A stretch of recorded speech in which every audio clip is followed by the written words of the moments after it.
ਅੱਛਾ, ਇੱਕ ਦਿਨ ਤੁਹਾਨੂੰ ਮੈਂ ਆਪਣੀ ਫਰੰਟ ਸਾਈਡ ਦਿਖਾਈ ਸੀ, ਤੇ ਇਹ ਸਾਡੇ ਸਕੂਲ ਦੀ ਹੈ ਜੀ ਬੈਕ ਸਾਈਡ।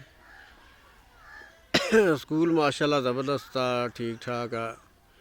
ਬੈਕ ਸਾਈਡ ਆ, ਫਰੰਟ ਸਾਈਡ ਵੀ ਸਾਡੇ ਕੋਲ ਕਾफ़ੀ ਆ। ਔਰ ਸਕੂਲ ਦਾ ਰਕਬਾ ਸਾਡੇ ਦਾ 25 ਕਨਾਲ 10 ਮਰਲੇ ਆ ਜੀ, ਬੜਾ ਅੱਛਾ ਰਕਬਾ ਵਾ। ਔਰ ਕਈ ਚੰਦ ਸਕੂਲਾਂ ਦੇ ਕੋਲ ਇਹੋ ਜਿਹਾ ਰਕਬਾ ਹੁੰਦਾ ਖੁੱਲ੍ਹਾ ਵਾਲਾ ਪ੍ਰਾਇਮਰੀ ਸਕੂਲ। ਅਤੇ ਪਿੰਡ ਵਾਲਿਆਂ ਦੀ ਕੋਸ਼ਿਸ਼ ਆ ਵੀ ਜਲਦੀ ਜਲਦੀ ਹੈ ਨਾ ਇਹਨੂੰ ਮਿਡਲ ਕਰਾਈਏ ਅਤੇ ਫਿਰ ਹਾਈ ਕਰਾਈਏ, ਤਾਂ ਕਿ ਸਿਸਟਮ ਜਿਹੜਾ ਨਾ ਉਹ ਸੈੱਟ ਹੋ ਸਕੇ।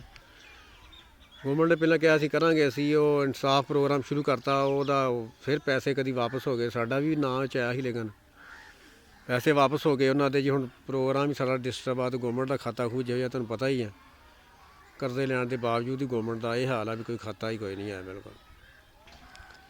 ਫਿਰ ਮਿਲਾਂਗੇ ਤੁਹਾਡੇ ਨਾਲ ਅਗਲੀ ਵੀਡੀਓ 'ਚ। ਅਤੇ ਮੇਰੇ ਚੈਨਲ ਨੂੰ ਅੱਛੀ ਵੀਡੀਓ ਲੱਗੇ ਤਾਂ ਸਬਸਕ੍ਰਾਈਬ ਕਰੋ, ਲਾਈਕ ਕਰੋ ਔਰ ਕਮੈਂਟ ਕਰੋ ਦਿਲ ਖੋਲ੍ਹ ਕੇ।